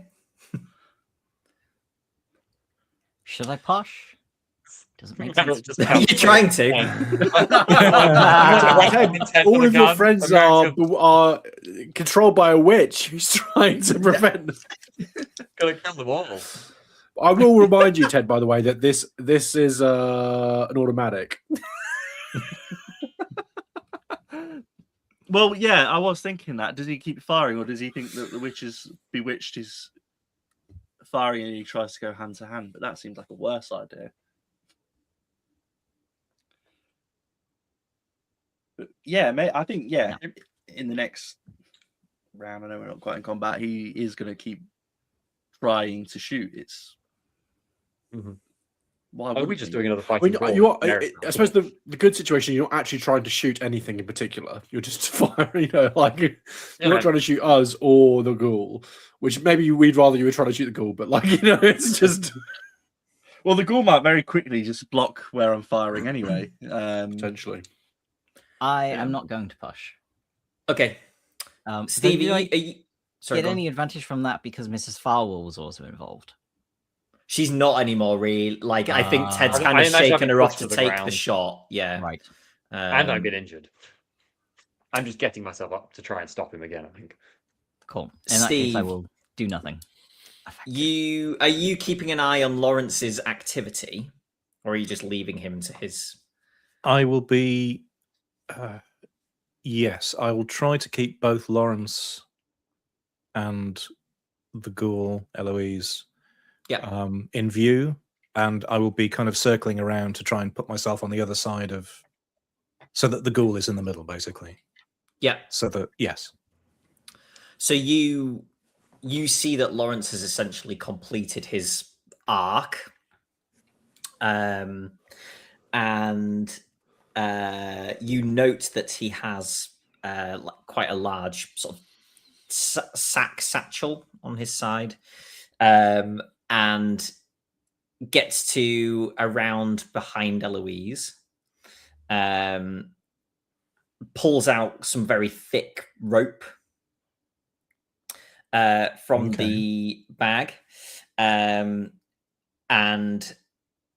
he's probably 5 feet behind Eloise at the point that she starts running towards Ted. And he kind of takes that step forward as if to go and, but then stops short. Merritt sort of pushes Ted to try and push him to the ground, and Ted just basically takes a couple of steps forward.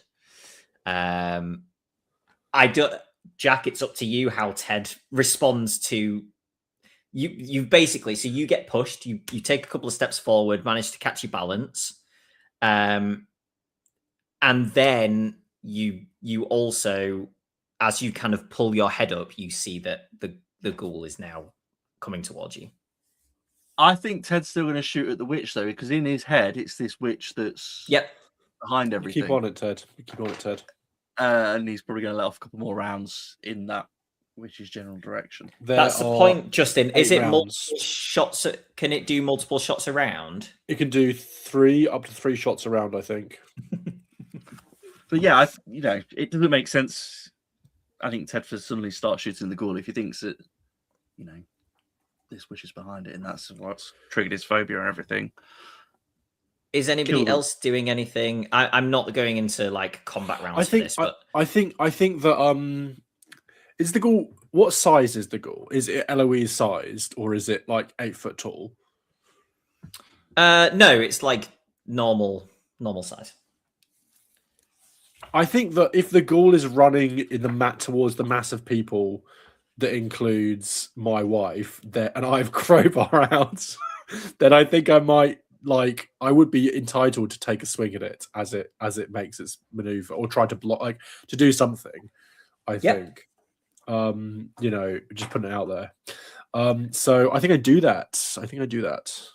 Okay, Jack, do you want to make me as many up to 3 Oh, let's do 3 firearms rolls as you would like to shoot? Yeah. And I get over the shoulder of the charging ghoul a penalty die, I think, for each shot or something.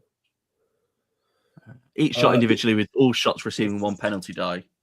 So bad. Disadvantage on 10. Such a high chance of fumble with people in front of you here. Oh, come on. First shot is a 57, so that's a fail. You're not shooting at anything. It doesn't matter. He actually has a very good chance of fumbling now.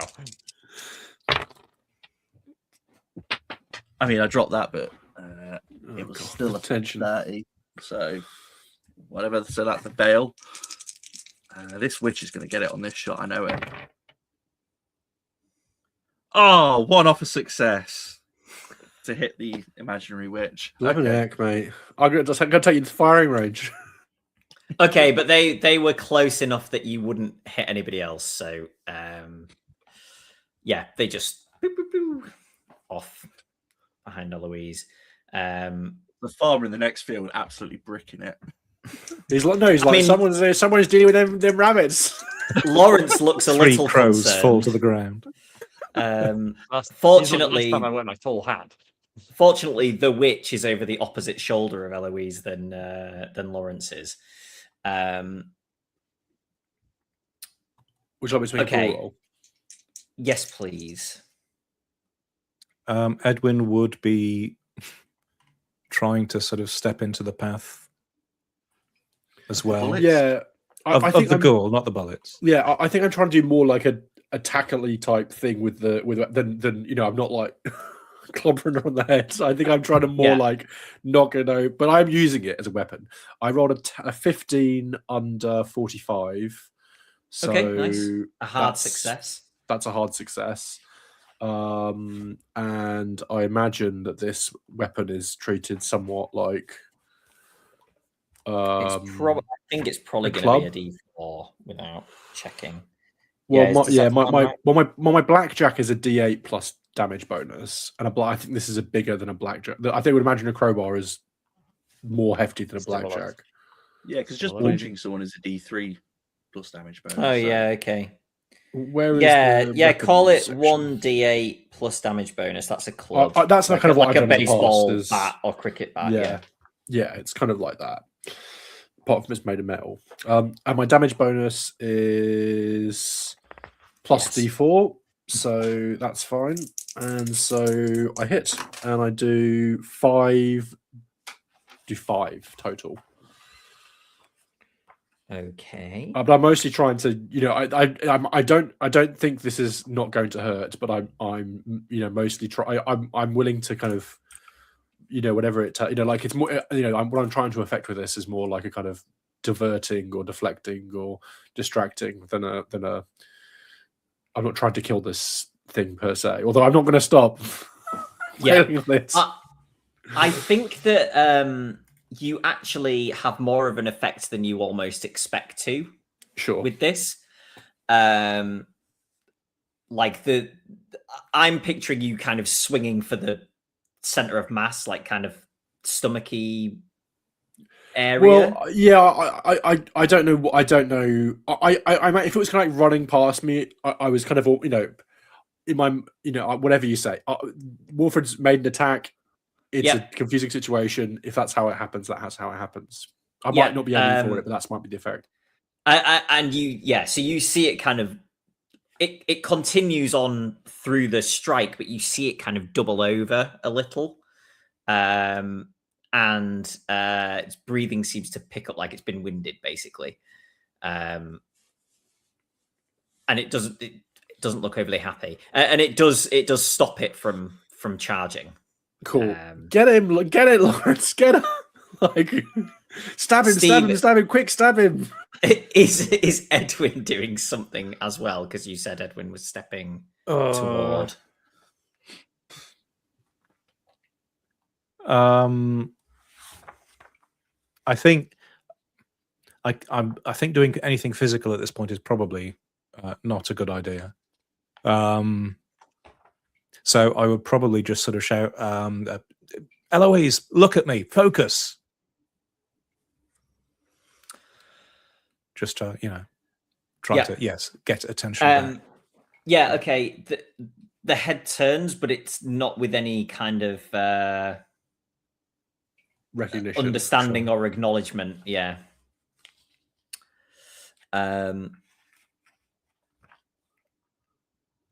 Okay. Sam? I've been getting up. I'm still mostly concerned with Ted because I think Ted is trying to shoot her. But Ted I has don't know if that's 4 bullets left. Maybe if I had the chance to appraise the situation, I might have noticed that he's not. If I've been sat down for a moment.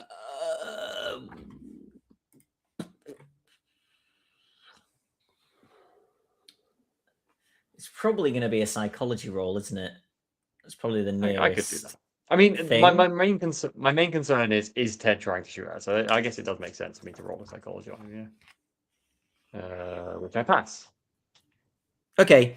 Based on what he said and the way that he's acting, and like you're pretty certain that he could have hit. Like he seemed to be aiming to the side. And you don't have any reason to think that he would, like, he might be if he was kind of wobbling around, but he didn't seem to be. He seemed to be pretty solid on his aim. It was just somewhere else. Yeah. Okay. Is the direction he's currently aiming likely to put anyone else in danger, or is everyone else kind of moving away from that direction? Because it seems like they're kind of coming towards us now, so maybe they're kind of not in his line of fire anymore. There's just Lawrence is still behind Eloise. I'm trying to gauge whether it's worth trying to stop Ted or just leave Ted to this madness until he calms down and try and help with the Eloise situation. Is Merritt? What's Merritt doing as well? That might. Merritt is trying to physically get Ted under control. Okay, Merritt's better suited to that than I am, and I am concerned about Eloise, so I will leave Merritt to that. You could mechanically you could assist if you wanted to, but that's up to you. If you want to do something else, that's completely fine. And basically, I don't have another. I don't have another plan for Eloise as such. Yeah, okay. Let's get the gun off the map. I would like to point out Merritt is an academic in his 40s. He is not very skilled at wrestling a grown man to the floor. Okay. Just throwing that out there. Ted's mad eyes probably don't focus as me and Merritt gauge each other's intentions and both plan on leaping to subdue it at the same time.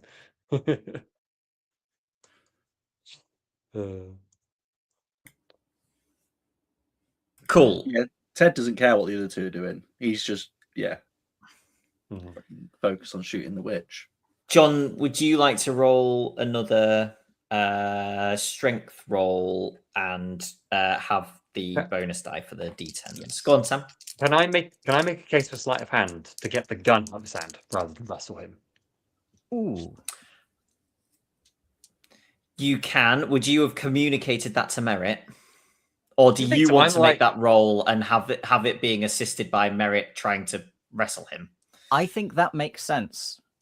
Because if part of my job is to I'm physically handling Ted, it makes sense for Miss Farwell to be able to sort of go straight to the gun. Yeah. Do you want to roll it that way instead? So, okay. so you roll, Sam. Yeah, that's what I imagine. Oh, no, I'll roll. And have the bonus die. Cool. Well, I got a success on the first, and there's another success. So just that. Okay.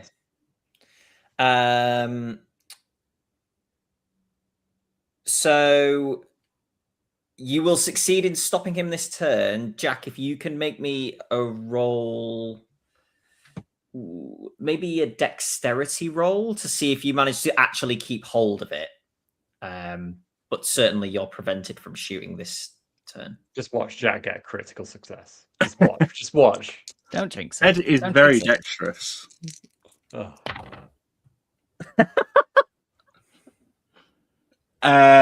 Yeah, that's under half my dex. Okay. You still can't shoot this turn. That's fine. I don't want to shoot the witch. Maybe I'm just going like, Ted, stop while this is going on as well. You'll hurt someone. Ted gonna respond? I don't have a response in my head, then it went. I think he says something along the lines of, "It's her. It's if I shoot her, it'll stop it all." There's no one else here. Well, it doesn't help because Eloise is her. So Yeah. I know. I've rolled a psychology now, so I'm now convinced it's not Yeah. Eloise he's trying to shoot at least. So I'll probably be like, "There's no one else. It's just Eloise." You should say that's what she wants. Play into his delusions. I don't know what this delusion is.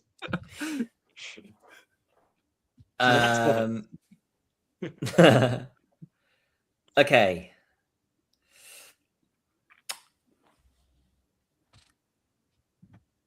You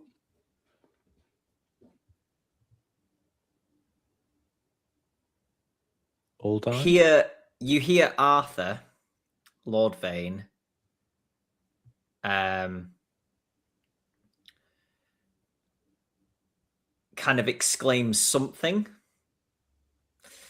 And then you see, well, if you turn to look at Arthur, you don't see anything over there.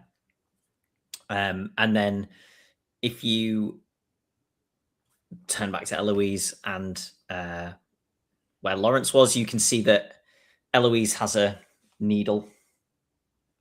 And then you see some rope. Anybody makes spot hidden rolls? Not Ted.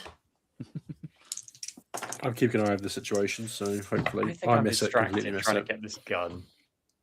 I'm back to failing. Okay, that's fine. And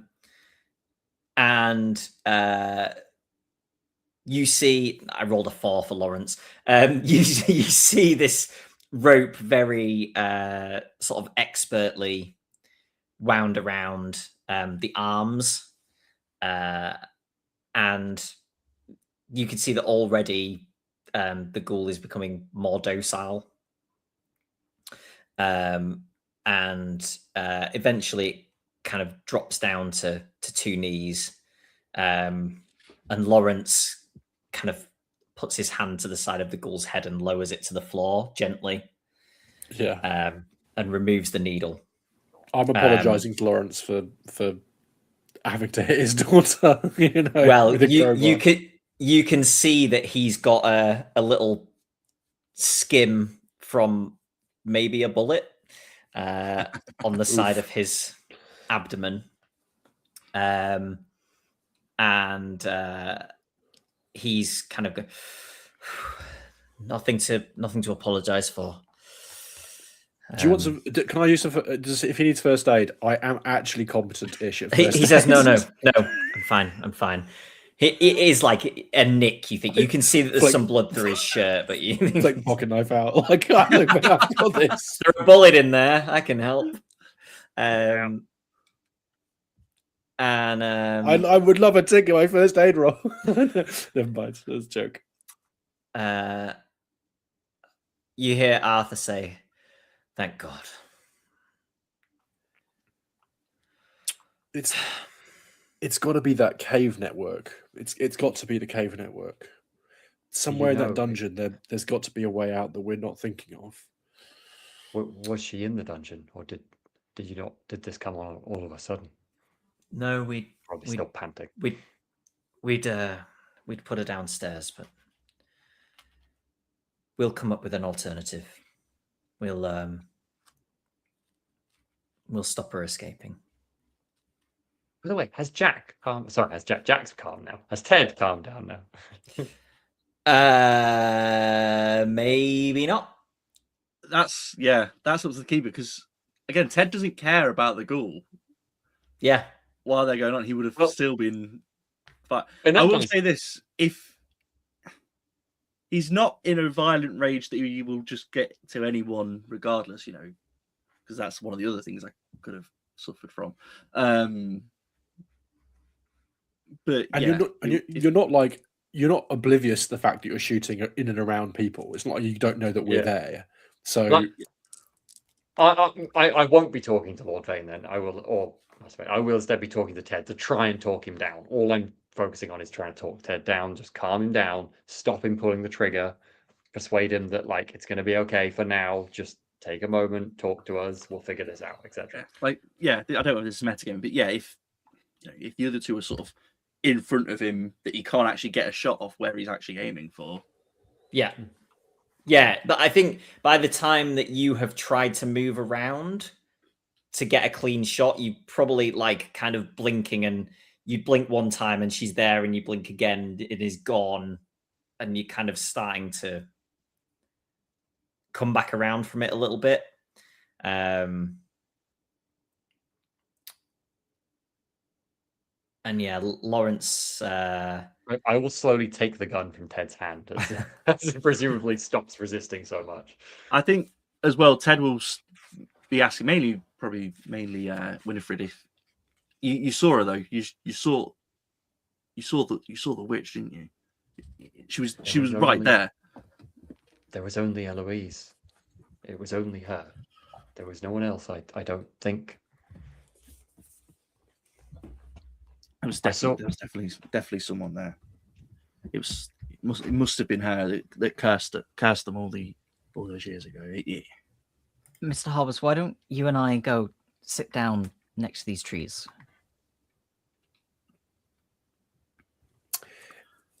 Is there any kind of role I could do to try and examine the ghoul now that it's here in front of me, for any kind of insights that I might gain into,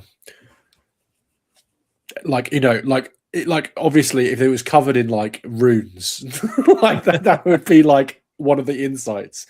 If that kind of thing. Is there anything that I could look at that might give me an insight into what is going on? Whether this looks like it's purely, what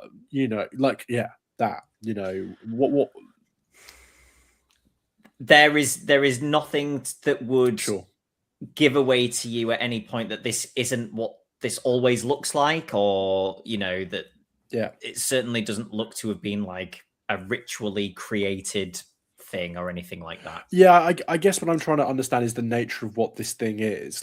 Is this thing, what are as many facts that I can pin down about ghouls? They appear to be corporeal. You can touch them. They look vaguely hairy. I'm trying to just the more I feel like I would know about this, the more it helps me fit it into categories about how we future lines of investigation we might go into it. If the whole thing is and I think because it's kind of more natural looking, that may be an obvious thing, but if obviously for other creatures you might imagine that they are less more weird, and so that might. I mean, be pleased so about we'd them. seen Karasiri, which was they had the circle of the circular mouth with the ring of teeth and so on, and we've seen the other ones whose names I've forgotten, which looked very dead with bits hanging out of them. The Yeah. Kiimbas, see it, Kiimbas. I'll say because they just as a description, then they have rubbery skin. If you sort of touch under the fur, hoof-like feet, canine features and claws, and that's kind of that seems like a good amount of things that I could observe in this time period while the sun is setting.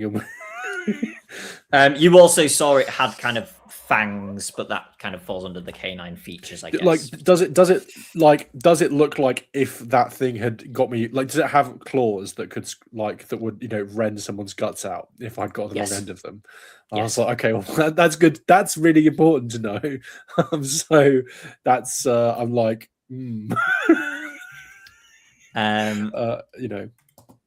just to show the image again, you can see the length of those claws on there. They're pretty cool, pretty nasty.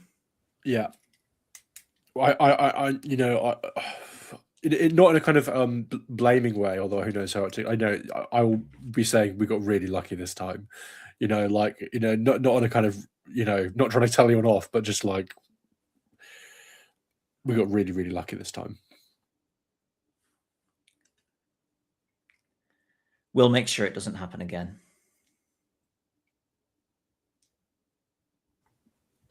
We'll check in again tomorrow and see if there's anything we can do to help. Or is there if I don't know if anyone else is gathering around and has any other immediate plans? Maybe we could have a look at the room that she was in, see if she left a door open behind her. Something we couldn't see at the time. No, she pulled a door open. We'll get something more secure in place. Assuming Mrs. Farwell has now got to the confrontation, she's come over to kind of do what Wilfred was doing, very closely examine the ghoul that is Eloise, but she's not saying anything else. I think anyone who wants to make a psychology roll for Lawrence? Yeah, we'll do that. Yeah, that tracks. Ooh, yeah, I think I'll pass. My dice hate me so much. Well, I think I've already ticked psychology. Yeah, 16 out of 19. Cool, nice. 99. Anyone who passed? Oh dear. Oh, is that fumble? Oh, give John a fumble. I don't know how you fumble psychology, but he's out to get us. Totally wrong. Yeah, exactly. Exactly. You think he might be the witch that that Ted was shooting at?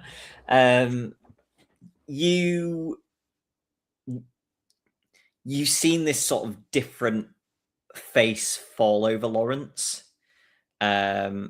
He's been concerned before, but more concerned for the well-being of his sister, you think? This is like he knows this is a problem that needs to be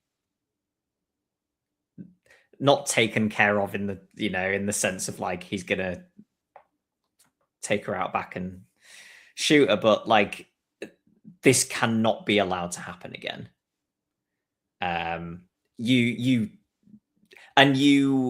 You almost wonder if his dad has kind of been in charge of it before, and it's almost like Lawrence is now being like, I am going to deal with this and I am going to stop this from happening.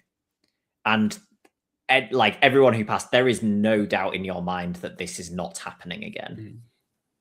Okay, this is quite reassuring to read, actually. Yeah. Not like I know this. I do this all the time, but this is a legitimate time where I can go. I'm happy. If you would like to weld or manufacture some better thing, this is something that Wilfred can do discreetly without having to get everyone involved, if you want to kind of improve the security of this thing, that's legitimately something that Wilfred can do without having to kind of get contractors in who might ask questions about what you're doing. Thank you. I think Winifred will just give him a nod. Sort of an approving nod, a sort of sympathetic nod as well. Just like, sad eyes, but appreciating that he's taking responsibility. For what? Cruel. I feel like we should help you get her home, and then everyone should try to spend the rest of the evening recovering. They could certainly do with a rest. Thank you. Father, perhaps go ahead and make sure the servants are busied elsewhere. Lord Arthur heads off. Lawrence goes to lift one end and kind of waits for whoever is. I don't mind helping out. I think Winifred will ask someone, possibly not Ted now, possibly Mr. Barton, to help her straight back to the village. I will happily do so.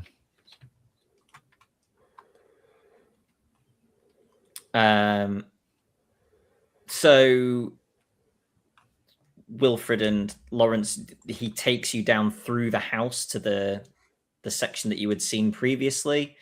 And you can see that there is another one of these cells that has stuff like the straw on the floor. And that the door has been sort of swung open.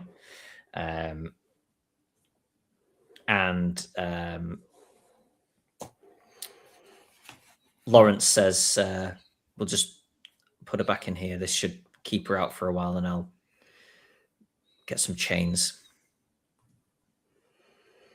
Thank you, Mr. Farwell. All in a day's work. Sorry we couldn't be more useful.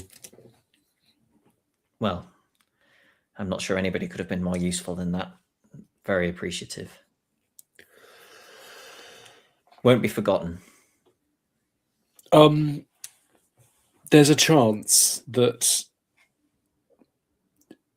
there isn't going to be an easy fix to this. I think I had realised that. We're going to keep looking at it, and if we aren't able to find anything before we return to London, we will keep looking there and send you any information that we can. Thank you.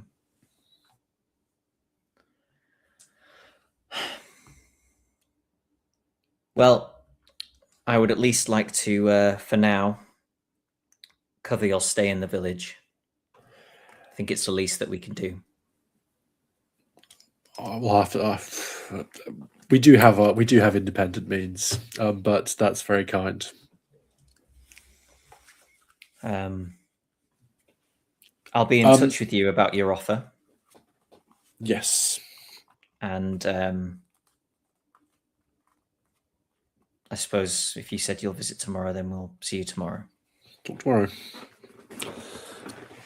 Is anyone else going to come with me to the castle, or do I have to walk back in the dark on my own? Well, I'd have come with you. That's cool, thanks. I think there'll be on the walk back. There's the adrenaline out. There'll be lots of kind of. That was a close one, Mr. Price. Thank you for joining me. Honestly, what was Hobbs shooting at? Do we know? I'm not sure we would have. Yeah, I'm not sure we know at the moment. But I don't know how that situation's going to end. But, I don't know. I think that at the moment, I feel that the only thing I can think of is if we were able to find some source of whatever was going wrong, then we could do something with it. But all of those leads seem to be going nowhere. the only thing I could think of is if there's some information about how these things tend to start, then maybe, do these things, are they curses, as the legend says? Is it some cult activity that's behind all of it? What's causing it? If we knew something about that and we're able to get a clue about that, then maybe we could come back and see if we can solve it. Yes, we need more information. At least with the Karasiri killing or sealing the vault seemed to dissipate the power, but I don't, yes. It's easier sometimes when the bad guys are cultists or foolish creatures. You can just deal with them and don't have to feel bad about it. But this one's a bit different. Indeed. Well, perhaps we can find out what more of what Carlton Ramsey knows, or at least who he's been talking to. But yes, I think we did all we could. I feel that somebody should. I feel that somebody should return to London as soon as possible. And if it takes me a few days to finish up here, I think I could do that and come join you. That seems a reasonable course of action. Yes, we'll see what the rest of everyone wants to say. Anyway, right, trudging on back to the inn.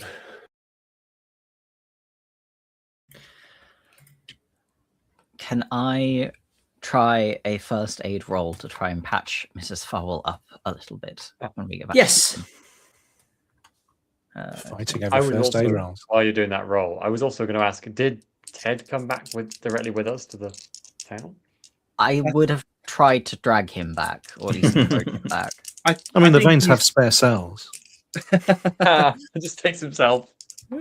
No, I think he would have followed those two back to the village, maybe slightly separate, not really saying anything.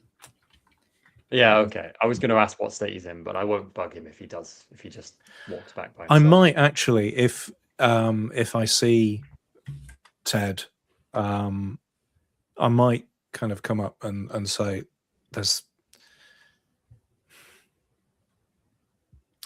nothing to feel guilty about. Things happen. You weren't yourself. It's okay.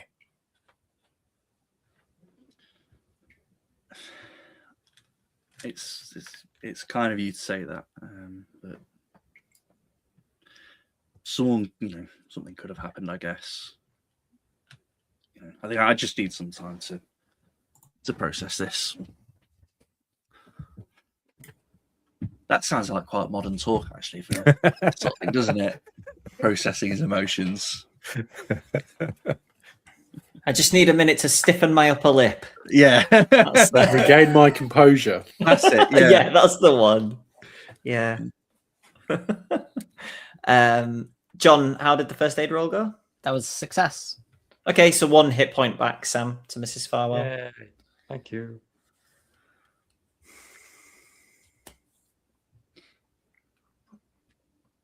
Cool. Anything else before we call it a day for the game session? Resting for me.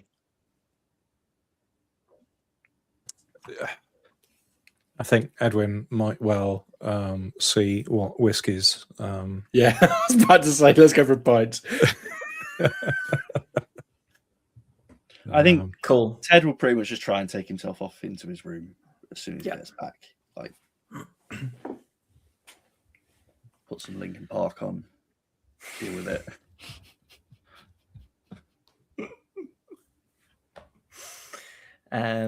Cool. Great. Thanks, everybody. Any questions or comments, put them in the chat. Links to everything below the stream. We should be on next week, but we are definitely one person down, so we'll see. But hopefully on next week, that is Monday the 11th. That was fun. Thanks, everyone. In fact, no, we'll wait until it's properly concluded in whatever direction it goes. But Okay. That might be one of the scariest Mysterious. things you ever said, Johnny. I'm just saying, Johnny, if I get to use my welding skill and I'm not here and I pass, you got to tick that box. Got to tell me when I can tick that box. Do you know what? Actually, everybody can regain 1d4 hit points. Sorry, not hit points. Not hit points. Sorry, sanity. Ooh. Also good. And you don't have to do it now on stream, but we'll also do an investigator development phase. Oh, It has been a while. One sanity. Ridiculous. Yeah, we'll do an investigator development phase, and I can't remember how much luck I gave you back last time. A D6, D10, whatever D20, it is. I think. D100, please. Yeah, I'll check that, but yeah, you'll regain some luck, and we'll do investigator development stuff for next session. Nice. So you might get some we need it. stats. Cool. Anything good in the chat? Oh, Hey folks, guess what my Deep sanity Poker- is? Oh, go on, Sam. Freaking 90. Freaking 90. How have you got 90 what? sanity? That's crazy. I am That's slightly not more good. sane That's than I opposite of was when we crazy. started. I'm much more sane than I was when I started. Deepoken on YouTube. Does Winifred get her arcane knowledge from Fledermus Man, Penny Dreadful? Google. I haven't seen it for my sins. Fledermaus very is good. German for bat. Yeah. It would Give you the so- information you need. Might be the Batman jokes you made. Yes. I see. But not the ones Very we good. deserve. I don't. I think Batman isn't quite. Batman isn't quite invented yet. Batman was first published in 1939. Okay. So we're not far off. We're not far off. Giving people ideas. I'm hoping Winifred lives old enough to experience Batman. Some people will say the book says that luck improves, by the way, the same way skills do. So you roll the D100, and if you're better, then you roll the D10. Add a D10. Yeah. Cool. Yeah, thanks, I did everybody. also appreciate this one from Steve. This one's just the one. The weirdest one.